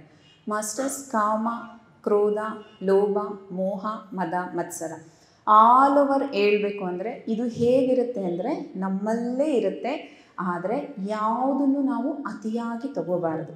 ಕಾಮವನ್ನು, ಬಯಕೆಯನ್ನು ಆಗೋದಾದರೆ ಈಡೇರಿಸ್ಕೊಳ್ಳೋಣ, ಇಲ್ಲವಂದರೆ ಕರಗಿಸ್ಕೊಳ್ಳೋಣ. ಲೋಭ ಇದೆ ಅಂದರೆ ಜಿಪುಣತನ, ದಾನ ಮಾಡೋಣ, ನಾವು ದಾತೃತ್ವ ಭಾವನೆಯಿಂದ ಇರೋಣ. ಮೋಹ ಇದೆ ಅಂದರೆ ತೃಪ್ತಿಯಾಗಿರೋಣ. ಮದ ಇದೆ ಅಂದರೆ ನಾವೇನು ಯಾರಿಗಿಂತ ಹೆಚ್ಚು ಅಲ್ಲ, ಅವರೊಂದು 1,00,000 ಅವರು ಇನ್ವೆಸ್ಟ್ ಮಾಡಿದ್ದಾರೆ ಅಂದರೆ ನಾನೇನು ಅವ್ರಿಗಿಂತ ಹೆಚ್ಚಲ್ಲ, ಇನ್ನೊಂದು 50,000 ಹಾಕ್ತೀನಿ. ಸೊ ಅವರು ತುಂಬ ಟಾಪಲ್ಲಿದೆ ಅಂದರೆ ನನಗಿಂತ ಯಾರೋ ಕೋಟಿ ಹಾಕೋರು ಇದ್ದಾರೆ ಅಂದರೆ ಅವ್ರಿಗಿಂತನೂ ಕಡಿಮೆ ಇಲ್ಲ. ಸೊ ಮೋಹ, ಮದ, ಮತ್ಸರದಲ್ಲಿ ಏನು ಅಂದರೆ ಪ್ರತಿ ಮನುಷ್ಯನಲ್ಲೂ ಕೂಡ ಪಾಸಿಟಿವಿಟಿನ ಹುಡುಕಬೇಕು. ಇಲ್ಲ ನನ್ನನ್ನು ನೋಡಿ ಹೊಟ್ಟೆ ಕಿಚ್ಚು ಪಡ್ತಾ ಇದ್ದಾರೆ ಅಂದರೆ ತುಂಬ ಈಸಿ, ಒಂದು ಸ್ಟೆಪ್ಪು ಕೆಳಗಡೆ ಇಳಿದು ಅವರನ್ನು ನಮ್ಮ ಲೆವೆಲ್ಗೆ ಹೇಳ್ಕೋಬೇಕು. ನಮ್ಮ ಎಲ್ಲ ಆಸ್ಟ್ರಲ್ ಮಾಸ್ಟರ್ಸು ನಮಗೆ ಮಾಡ್ತಾ ಇರೋದು ಅದೇನೆ. ಈಗ ನಮ್ಗೆ ಎಷ್ಟು ಜನ ಅನುಭವ ಬರುತ್ತೆ, ಬಾಬಾ ಬರ್ತಾರೆ, ನಮ್ಮ ಜೊತೆಲಿ ಆಟ ಆಡ್ತಾರೆ, ಮಾತೇ ಬರ್ತಾರೆ, ಏನೂ ಇಲ್ದಿರೋ ಥರ ಪ್ರೀತಿ ಕೊಡ್ತಾರೆ. ಸೊ ಅವರೆಲ್ಲರೂ ನಾವು ಆ ಫ್ರೀಕ್ವೆನ್ಸಿಗೆ ಹೋಗೋಕ್ಕಾಗಲ್ಲ. ಅವ್ರು ನಮ್ಮ ಫ್ರೀಕ್ವೆನ್ಸಿಗೆ ಬಂದಿಲ್ವಾ, ಅವರೇ ಅಷ್ಟು ಸ್ಟೇಜಲ್ಲಿರೋರೇ ನಮ್ಮ ಫ್ರೀಕ್ವೆನ್ಸಿಗೆ ಬಂದು ಮಾಡಿದಾಗ ನಾವು ಯಾರು? ಆಲ್ ಓವರು ಒಂದು ಮಾಡೆಲ್ಸ್ನ ಇಲ್ಲಿರೋರ್ಗೆ ಎಲ್ಲರಿಗೂ ಮಾಡೆಲ್ಸ್ ಗೊತ್ತಲ್ವಾ, ಅವ್ರು ನೋಡಿ ಅವ್ರ ಕೈ ಮೇಲೆ ಒಂದು ಡಾಟ್ ಬರಲಿ, ಒಂದು ಪಿಂಪಲ್ ಬರಲಿ, ಎಷ್ಟು ಕಾನ್ಷಿಯಸ್ ಆಗಿರ್ತಾರೆ. ಓ ಮೈ ಗಾಡ್, ಪಿಂಪಲ್ ಅಂತಾರೆ. ಅದೇ ಥರ ನಮ್ಮ ಹರಿಷಡ್ ವರ್ಗಗಳು ಎಲ್ಲಿ ಒಂದು ಚೂರು ಬಂದಿದೆಯೋ ಅದನ್ನು ನಾವು ಅವಾಗವಾಗ ಕ್ಲಿಯರ್ ಮಾಡ್ಕೋಬೇಕು. ಹಾಗಂತ ಹರಿಷಡ್ ವರ್ಗಗಳೇ ಇಲ್ಲ ಅಂದರೆ ಚೆನ್ನಾಗಿರುತ್ತಲ್ವ ಅಂದರೆ, ಉಗುರಿಲ್ಲ ಅಂದರೆ ನಮ್ಮ ಬೆರಳು ಹೇಗಿರುತ್ತೆ ಹಾಗೇ ಇರುತ್ತೆ. ಆದರೆ ಉಗುರಿಲ್ಲ ಅಂದರೆ ನಮಗಾಗತ್ತಾ? ಎಲ್ಲಿ ನಮಗೆ ಪೇಯ್ನ್ ಆದರೂ ತಡ್ಕೊಳ್ತೀವಿ, ಎಲ್ಲಿ ಒಂಚೂರು ಉಗುರ ಹತ್ರ ಏನಾದರೂ ಆಗಿಬಿಡ್ಲಿ ಎಷ್ಟು ನೋವು ಪಡ್ತೀವಿ. ಆದರೆ ಆ ಉಗುರು ಬಂದಾಗ ಹೇಗೆ ಕಟ್ ಮಾಡ್ತಾ ಇರ್ತೀವೋ ಅದೇ ಥರ ನಮ್ಮ ಹರಿಷಡ್ ವರ್ಗಗಳನ್ನ ಅಲ್ಲಿಗೆ ನೋಡಿಕೊಂಡು ಅದನ್ನು ಕಟ್ ಮಾಡ್ತಾ ಇರಬೇಕು. ನಮ್ಮನ್ನು ನಾವು ಚೆಕ್ ಮಾಡ್ಕೊಳ್ತಾ ಇರಬೇಕು. ಇದಕ್ಕೊಂದು ಸಿಂಪಲ್ ಮೆಥಡು. ಮತ್ತು ಹರಿಷಡ್ ವರ್ಗಗಳು ಹೇಗೆ ನಮ್ಮಲ್ಲಿ ಬ್ಲ್ಯಾಕ್ ಆಗಿ ಕ್ರಿಯೇಟ್ ಆಗುತ್ತೆ ಅಂದರೆ 7 hours ಟೈಮ್ ಇರುತ್ತೆ ಮಾಸ್ಟರ್ಸ್. ನಮಗೆ 6 hours 59 secondsವರೆಗೂ ನಮಗೆ ವೆಯ್ಟ್ ಮಾಡ್ತಾರಂತೆ, ತಿದ್ದುಕೋತಾರೇನೋ ಅಂತ. ಎಕ್ಸಾಕ್ಟ್ 7 hours ಆಗಿದೆ ಅಂದರೆ ಅದು ನಮ್ಮ ಜೀವಾತ್ಮದಲ್ಲಿ ಬ್ಲ್ಯಾಕ್ ಆಗಿ ಕೂರುತ್ತೆ. ಯಾವಾಗ ಜೀವಾತ್ಮದಲ್ಲಿ ಬ್ಲ್ಯಾಕ್ ಆಗಿ ಕೂರುತ್ತೋ ಅದು ಕರ್ಮ ಅಥವಾ ಬ್ಲ್ಯಾಕೇಜ್ ಆಗಿ ನೆಕ್ಸ್ಟ್ ಜನ್ಮಕ್ಕೂ ನೀವು ಫಾರ್ವರ್ಡ್ ಮಾಡ್ತೀರಾ. ಈಗ ನೋಡಿ, ಕಾಮನ್ ಆಗಿ ನಮ್ಮ ಮನೆ ಮಕ್ಕಳನ್ನ ಅಬ್ಸರ್ವ್ ಮಾಡಿ. ಕೆಲವು ಮಕ್ಕಳು ಶಾಂತವಾಗಿರ್ತವೆ, ಎಲ್ಲ 1 ವರ್ಷ 1 ವರ್ಷ 2 ವರ್ಷದ ಮಕ್ಕಳು. ಕೆಲವು ಪರಚ್ತಾ ಇರ್ತವೆ, ಕೆಲವರು ಸಿಕ್ಕಾಪಟ್ಟೆ ಕೋಪ ಇರುತ್ತೆ. ಅವೆಲ್ಲ ಕೆಲವೊಂದು ಬ್ಲಾಕೇಜಸ್ನ ಬೈ ಬರ್ತ್ ತೊಗೊಂಬಂದಿರ್ತಾರೆ. ಎಲ್ಲಿಂದ ಬರುತ್ತೆ ಆ ಬ್ಲಾಕೇಜಸ್ಸು? ಹೇಗೆ ಬರುತ್ತೆ ಆ ಬ್ಲಾಕೇಜಸ್ ಅಂದರೆ, ಟೋಟಲ್ ಈಗ 100 ಅಂದರೆ 20% ಕರ್ಮ ಇರುತ್ತೆ, 70% ನಮ್ಮ ಗುಣಗಳಿರುತ್ತೆ. ಸೊ 20% ಕಮ್ಮಿನೇ ಅಲ್ವಾ ಕರ್ಮ. 70% ರೆಡಿ ಮಾಡ್ಕೊಂಡ್ಬಿಡೋಣ ಅಂದರೆ ಬೇರೆ ಚಿಕ್ಕದಾಗೇ ಇರುತ್ತೆ, ಮರ ಎಷ್ಟು ದೊಡ್ಡದಾಗಿರುತ್ತೆ. ಕರ್ಮ ಅನ್ನೋದು ಬೇರೆ ಇದ್ದ ಹಾಗೆ. ಮರ ಹೇಗೆ ವೃಕ್ಷ ಒಂದು ದೊಡ್ಡದಾಗಿ ಬೆಳೆಯುತ್ತೋ, ಸೊ ಆ ಬೇರಿನ ಸಹಾಯ ಇಲ್ಲ ಅಂದರೆ ವೃಕ್ಷ ಬೆಳೆಯಲ್ಲ. ನಮ್ಮ ಕರ್ಮಗಳು ಕೂಡ ಬೇರಿನ ಹಾಗೆ ಕಂಪ್ಲೀಟ್ ಒಳಗಡೆ ಆಳು ಕೆಳೆದಿರುತ್ತೆ. ಅದನ್ನು ಕ್ಲಿಯರ್ ಹೇಗೆ ಮಾಡ್ಕೋಬೇಕು ಅಂದರೆ, ಒಂದು ನಾವೆಲ್ಲರೂ ಮಲಗೋದಕ್ಕೆ ಮುಂಚೆ ಧ್ಯಾನ ಮಾಡ್ತೀವಿ. ಧ್ಯಾನ ಮಾಡಿದಾಗ ಜಸ್ಟ್ ಒಂದು ಸೆಲ್ಫ್ ರೀಚೆಕ್ ಮಾಡ್ಕೊಳ್ಳಿ. ಇವತ್ತು ಬೆಳಗ್ಗೆಯಿಂದ ನಾನು ಸಂಜೆವರೆಗೂ ಹೇಗಿತ್ತು ನನ್ನ ಜೀವನ, ಯಾರ ಮೇಲೆ ಆದರೂ ಕಿರ್ಚಾಡೋದನ್ನ, ಯಾರ ಮೇಲೆ ಆದರೂ ಕೋಪ ಮಾಡ್ಕೊಂಡ, ಯಾರಿಗಾದರೂ ಕೆಲವೊಂದು ಸತಿ ಏನಾಗುತ್ತೆ ಅಂದರೆ ಮನಸ್ಸಲ್ಲಿ ಸಹಾಯ ಮಾಡಬೇಕು ಅಂತ ಇರುತ್ತೆ, ಅರ್ಹತೆಯೂ ಇರುತ್ತೆ, ನಮ್ಮ ಹತ್ರ ದುಡ್ಡು ಇರುತ್ತೆ, ಬಟ್ ಮಾಡಿರಲ್ಲ. ಇದನ್ನೆಲ್ಲ ಒಂದು ಸತಿ ಚೆಕ್ ಮಾಡ್ಕೊಳ್ಳಿ. ಓಕೆ, ನಿಮಗೆ ನೀವೊಂದು ಶಬಾಷಿ ಕೊಟ್ಕೊಳ್ಳಿ. ಅಟ್ಲೀಸ್ಟ್ ಇಷ್ಟು ದಿನಗಳಾದಮೇಲೆ ನಾನು ಸೆಲ್ಫ್ ರೀಚೆಕ್ ಮಾಡ್ಕೊಳ್ತಾ ಇದ್ದೀನಿ. ವಾಟ್ ನೆಕ್ಸ್ಟ್ ಏನು ಮಾಡಬೇಕು ಅದನ್ನು ಆಲೋಚನೆ ಮಾಡಿ. ನೆಕ್ಸ್ಟ್ ಡೇ ಕೂತ್ಕೊಳ್ಳಿ. ಎವ್ರಿ ಡೇ ನೀವು ಈ ಥರ ಮಾಡೋಷ್ಟರಲ್ಲಿ ಒಂದು ದಿನ ನಿಮಗೆ ಎಂಥ ಖುಷಿ ಆಗುತ್ತೆ ಅಂದರೆ, ಇವತ್ತು ನಾನು ನನ್ನದೇ ಜೀವನವನ್ನು ನಾನು ಬದುಕಿದ್ದೀನಿ, ಎಷ್ಟು ಅದ್ಭುತವಾಗಿದೆ, ಬೆಳಗ್ಗೆಯಿಂದ ಸಂಜೆವರೆಗೂ ಇವತ್ತು ನನ್ನದು ಡೇ ಸೂಪರಾಗಿತ್ತು, ನಾನು ಏನೇನು ಅಂದ್ಕೊಂಡೆ ನಾನು ಅದನ್ನು ಮಾಡಿದೆ, ನನ್ನ ಕೈಯಲ್ಲಾಗದೆ ಇರೋದನ್ನು ನಾನು ಮಾಡಿಲ್ಲ. ಇನ್ನೂ ಒಂದು ಮೆಥಡ್ ಇದೆ ಮಾಸ್ಟರ್ಸ್. ಇದೇನು ಅಂದರೆ, ನೀವು ನೈಟು ಮಲಗೋದಕ್ಕಿಂತ ಮುಂಚೆ ಒಂದು 1/2 ಅವರ್ 10 ಮಿನಿಟ್ಸ್ ಧ್ಯಾನ ಮಾಡಿ. ಮಾರ್ನಿಂಗಿಂದ ಈವ್ನಿಂಗ್ವರೆಗೂ 1 ಅವರ್ ಧ್ಯಾನ ಆಗಿರಬೇಕು. ಒಂದು 10 ಮಿನಿಟ್ಸ್ 15 ಮಿನಿಟ್ಸ್ ಧ್ಯಾನ ಮಾಡಿ. ಮಾಸ್ಟರ್ಸ್ ನನ್ನ ಎಪ್ಸಿ ಅಂತ ಕೇಳ್ಕೋಬಹುದು, ಅಥವಾ ಯೂನಿವರ್ಸ್ ನನ್ನನ್ನು ಎಪ್ಸಿ ಅಂತ ಕೇಳ್ಬೋದು, ಅಥವಾ ನಿಮ್ಮ ಇಷ್ಟ ದೇವರು ಯಾರಾದರೂ ಇದ್ದರೆ ನನ್ನನ್ನು ಎಪ್ಸಿ ಅಂತ ಕೇಳಿದಾದ್ಮೇಲೆ ಕಂಪಲ್ಸರಿ ಮಧ್ಯರಾತ್ರಿಯಲ್ಲಿ ಎಚ್ಚರಿಕೆ ಆಗುತ್ತೆ. ಎಚ್ಚರಿಕೆ ಆದಾಗ 36 ಬ್ರೆತ್ಸ್ ಮಾಡಿ. ಬ್ರೀತ್ ಇನ್, ಬ್ರೀತ್ ಔಟ್, 1 2 3 ಈ ಥರ 36 ಬ್ರೆತ್ಸ್ ಮಾಡಿ. ಮಾಸ್ಟರ್ಸ್ ನನಗೆ ಜ್ಞಾನ ಸಿದ್ಧಿ ಕೊಡಿ ಅಂತ ಕೇಳಬಹುದು, ಅಥವಾ ಇಲ್ಲ ನಾನು ಇವತ್ತು ಈ ಮೇಡಮ್ ಏನೋ ಕ್ಲಾಸಲ್ಲಿದ್ದಾರೆ ಇಷ್ಟುದ್ದ, ಒಂದು ಸತಿ ನನ್ನಲ್ಲಿ ಗುಣಗಳು ಹೇಗಿದೆ ಒಂದು ಸತಿ ಚೆಕ್ ಮಾಡ್ಕೊಳ್ಳೋಣ ಅನ್ನೋದಾದರೆ, ಕಾಮದ ಬಗ್ಗೆ ನನಗೆ ಹೇಗಿದೆ ನನ್ನ ಆತ್ಮಸ್ಥಿತಿಲಿ ಅಂತ ಕೇಳ್ಕೊಳ್ಳಿ. ಕ್ರೋಧದ ಬಗ್ಗೆ, ಮೋಹದ ಬಗ್ಗೆ, ಈ ರೀತಿ ನೀವು ಕ್ವಶನ್ ಕೇಳಿಕೊಂಡು ಈಗೇನು 36 ಬ್ರೆತ್ಸ್ ಕೌಂಟ್ ಮಾಡಿ. ಬ್ರೀತ್ ಇನ್, ಬ್ರೀತ್ ಔಟ್, 1 2 3 ಈ ಥರ 36 ಬ್ರೆತ್ಸ್ನ ಕೌಂಟ್ ಮಾಡಿ ನಿದ್ದೆ ಮಾಡಿ. 100% ವಿತಿನ್ 41 ಡೇಸಲ್ಲಿ ಅಶ್ಯೂರ್ಡಾಗಿ ಹೇಳ್ತೀನಿ, ನಿಮ್ಮ ಗುಣಗಳೆಲ್ಲ ಹೊರಗಡೆ ಬರುತ್ತೆ. ಅಂದರೆ ನನ್ನಲ್ಲಿ ಇದಿದೆಯಾ ಅಂತ ಅಲ್ಲ, ನೀವು ಇದನ್ನು ತಿದ್ದುಕೋ ಅಂತ. ಸೊ ನಿಮ್ಮೆಲ್ಲರಿಗೊಂತು ಕಾರ್ಯಕಾರಣ ಸಂಬಂಧ ಇಲ್ದಿರ ಒಂದು ಎಲೆ ಕೂಡ ಉದುರಲ್ಲ ಅಂದಾಗ, ಇಷ್ಟೂ ಜನ ಇವತ್ತು ಅರಿಷಡ್ ವರ್ಗಗಳ ಬಗ್ಗೆ ಕ್ಲಾಸ್ ಏನಕ್ಕೆ ಕೇಳ್ತಾ ಇದ್ದೀವಿ ಅಂದರೆ, ಅದು ಚೇಂಜ್ ಮಾಡ್ಕೊಳ್ಳೋ ಟೈಮ್ ಬಂದಿದೆ. ಆ ರೀಸನಿಂದ ಸೊ ಒಂದು ಸತಿ ನಾವು ಆ ಒಂದು ಕರ್ಮ ಸಿದ್ಧಾಂತಕ್ಕೆ ಕನೆಕ್ಟ್ ಆಗಿ ಆ ಗುಣ ಹೇಗಿದೆ, ಯಾಕಂದರೆ ಈಗ ನಾವು ಭೌತಿಕವಾಗಿ ಮುಂದೆ ಹೋಗ್ಬೇಕಂದ್ರೂ, ಸ್ಪಿರಿಚುವಲ್ ಆಗಿ ಮುಂದೆ ಹೋಗ್ಬೇಕಂದ್ರೂ ಗುಣಗಳಲ್ಲಿ ಸಿಕ್ಕಾಕೊಂಡ್ರೆ ನಾವು ಒಂದು ಸ್ಟೆಪ್ಪು ಇಡೋಕ್ಕಾಗಲ್ಲ. ಸೊ ಇದನ್ನು ಚೆಕ್ ಮಾಡ್ಕೊಂಡಾಗ ಏನಾಗುತ್ತೆ ಅಂದರೆ, ಭೌತಿಕದಲ್ಲಿ ಏನಾದರೂ ಚೇಂಜಸ್ ಮಾಡ್ಕೊಳ್ಳೋದಿದ್ರೂ ನಿಮಗೆ ಚೇಂಜ್ ಆಗುತ್ತೆ, ಸ್ಪಿರಿಚುವಲಲ್ಲಿ ಏನಾದರೂ ಚೇಂಜಸ್ ಮಾಡ್ಕೊಳ್ಳೋದಿದ್ರೂ ಚೇಂಜ್ ಆಗುತ್ತೆ. ಸೊ ಹಾಗಾಗಿ ದಯವಿಟ್ಟು ಎಲ್ಲರೂ ಇವತ್ತಿಂದನೇ 36 ಬ್ರೆತ್ಸ್ಗೆ ಕನೆಕ್ಟ್ ಆಗೋಣ. ಸೊ 36 ಯಾಕೆ ಕೌಂಟ್ ಮಾಡಬೇಕು ಅಂದರೆ, 36 36 72 ನಮ್ಮಲ್ಲಿ 72,000 ನರನಾಡಿಗಳು ಶುದ್ಧಿಯಾಗುತ್ತೆ. ನಾವೆಲ್ಲರೂ ಮಹಾವಿಷ್ಣುವನ್ನು ನೋಡಿದ್ದೀವಲ್ವ, ಆರಾಮಾಗಿ ಮಲ್ಕೊಂಡು ಯೋಗ ನಿದ್ರೆಯಲ್ಲಿರ್ತಾರೆ ಸದಾ. ರಂಗನಾಥ ಸ್ವಾಮಿನ, ಮಹಾವಿಷ್ಣುವನ್ನು, ಆ ಮಾಸ್ಟರ್ಗೆ ಕನೆಕ್ಟ್ ಆಗಿ ನಮ್ಮ ಆತ್ಮವನ್ನು ಉನ್ನತಿ ಮಾಡ್ಕೊಳ್ತೀವಿ. ಸೊ ಅದು ಇದು 72 ಬ್ರೆತ್ಸ್. ಇದು ತುಂಬ ಧನ್ಯವಾದಗಳು, ತುಂಬ ಚೆನ್ನಾಗಿತ್ತು. ನನ್ನ ಒಂದು ಉದ್ದೇಶ ಏನಂದರೆ, ನಾನು ತುಂಬ ಕಷ್ಟದಿಂದಲೇ ನಾನು ಧ್ಯಾನಕ್ಕೆ ಬಂದೆ. ನಾನು ನೆಕ್ಸ್ಟ್ ಕ್ಲಾಸ್ ಕೊಡಬೇಕಾದ್ರೆ ನನ್ನ ಒಂದು ಧ್ಯಾನ ಅನುಭವನೇ ಹೇಳ್ತೀನಿ ನಾನು. ಆ ರೀತಿ ಪರಿಸ್ಥಿತಿಯಲ್ಲಿ ನನಗೆ ವಂಶಿಸ ಕನೆಕ್ಟ್ ಆಗಿ ಅವರು ನನಗೆ ದೇವರು, ಅವರ ಒಂದು ಕನೆಕ್ಟಿವಿಟಿನೇ ನಾನು ಇವತ್ತು ಈ ದಿನ ಇಲ್ಲಿ ನಿಂತ್ಕೊಂಡು ಮಾತಾಡೋಷ್ಟು ಅವಕಾಶ ಅನುಕೂಲ ಸಿಕ್ಕಿದೆ. ನಾನು ಬಂದದ್ದು ಧ್ಯಾನಕ್ಕಾಗಿ ನಾನು ಕರ್ಮ ಸಿದ್ಧಾಂತ ತುಂಬ ನಂಬ್ತೀನಿ. ಯಾಕಂದರೆ ನನ್ನ ಒಂದು ಜೀವನದ ಬದಲಾವಣೆ ಕರ್ಮ ಸಿದ್ಧಾಂತ. ಅದು ಲಾಸ್ಟ್ ಟೈಮು ರಾಮೇ ಮೇಡಮ್ ಅವರು ಕ್ಲಾಸ್ ಮಾಡಿದ್ರು. ಇವತ್ತು ಅಷ್ಟೇ ನಾನು PMC ಆಗಿ ಇಲ್ಲಿ ನಮ್ಮ ಧ್ಯಾನಾಲಯಕ್ಕಾಗಿ ಬಂದರೂ ನನ್ನ ತವರು ಮನೆ ಕರ್ಮ ಸಿದ್ಧಾಂತ. ಅದ್ರ ಜೊತೆಗೆ ನನ್ನ ಪ್ರಯಾಣ ಮುಂದುವರಿಬೇಕಂತ ನನ್ನ ಆಸೆ. ಎಲ್ಲರೂ ನಮ್ಮ ಕರ್ಮ ಸಿದ್ಧಾಂತವನ್ನು ಪಾಲಿಸಿ ಇದರಲ್ಲಿ ನಮ್ಮ ಒಂದು ಗತ ಜನ್ಮಗಳಲ್ಲಿ ಏನೇನು ಮಾಡ್ತೀವಿ ಆ ಕರ್ಮಗಳನ್ನೆಲ್ಲ ಕಳ್ಕೊಂಡು ಮುಂದೆ ನಾವು ಉನ್ನತ ಆತ್ಮರಾಗಿ ಉನ್ನತ ಲೋಕಕ್ಕೆ ಹೋಗಿ ಈ ಒಂದು ಜನ್ಮನೇ ನಮ್ಮ ಜನನ ಮರಣಗಳಿಂದ ಈ ಚಕ್ರದಿಂದ ಬಿಡುಗಡೆಗೊಂಡು ನಾವು ಉನ್ನತ ಆತ್ಮ ಆಗಿ ಉನ್ನತ ಲೋಕಕ್ಕೆ ಪ್ರವೇಶ ಮಾಡಬೇಕು ಅಂತ ನನ್ನ ಒಂದು ಆಸೆ. ಯಾಕಂದರೆ ಎಷ್ಟೋ ಕರ್ಮಗಳು ಮಾಡಿರೋ ಕಾರಣನೇ ಈ ದಿನ ನಾವು ಭೂಮಿ ಮೇಲೆ ಮತ್ತೆ ಜನ್ಮ ತಗೊಂಡ್ಬಂದು ಮನುಷ್ಯ ಜನ್ಮವಾಗಿ ಮತ್ತೆ ಮುಂದೆ ಬರ್ತಾನೇ ಇದ್ದೀವಿ. ಈ ಒಂದು ಜನ್ಮ ಕೊನೆ ಜನ್ಮ ಆಗಬೇಕು ಅಂತ ನನ್ನ ಆಸೆ. ಎಲ್ಲರೂ ಇದೇ ಒಂದು ಭಾವನೆ ಇಟ್ಕೊಂಡ್ರೆ ಎಷ್ಟೋ ಜನ್ಮ ತಗೊಳ್ಳೋದು ನಾವು ಕೊನೆ ಮಾಡ್ಕೊಂಡು ಹೋಗ್ಬೋದು ಅಂತ ಕರ್ಮ ಸಿದ್ಧಾಂತದಲ್ಲಿ ತುಂಬ ಚೆನ್ನಾಗಿ ವಿವರಣೆ ಕೊಟ್ಟಿದ್ದಾರೆ. ಆ ಒಂದು ನನ್ನ ಒಂದು ಪ್ರಶ್ನೆ ಏನಿತ್ತಂದರೆ, ಈ ಜನ್ಮ ಇಷ್ಟು ಕಷ್ಟಪಡ್ತಿದ್ದೀವಲ್ಲ, ಇನ್ನೂ ಮುಂದೆ ಜನ್ಮ ಈ ಧ್ಯಾನಗಳು ಮಾಡ್ಕೊಂಡಾಗ ಇನ್ನೊಂದು ಜನ್ಮ ತಗೋಬೋದು ಅಂತ.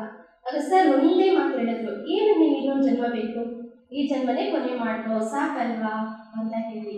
ಅದರಿಂದ ನನ್ನ ಒಂದು ಜ್ಞಾನ ನಾನು ಏನೇನು ಪಡ್ಕೊಂಡಿದ್ದೀನೋ ಏನೇನು ಕಲಿತಿದ್ದೀನೋ ಅದನ್ನೆಲ್ಲರೂ ಹೇಳಬೇಕು, ತಿಳಿಸ್ಬೇಕಂತ ನನ್ನ ಆಸೆ. Thank you ma'am. Thank you ಎಲ್ಲರಿಗೂ. ಮೇಡಮ್, ಸಾರಿಗೆ ಮೇಡಮ್ ಅವರಿಗೆ ಸನ್ಮಾನ ಮಾಡೋಣ.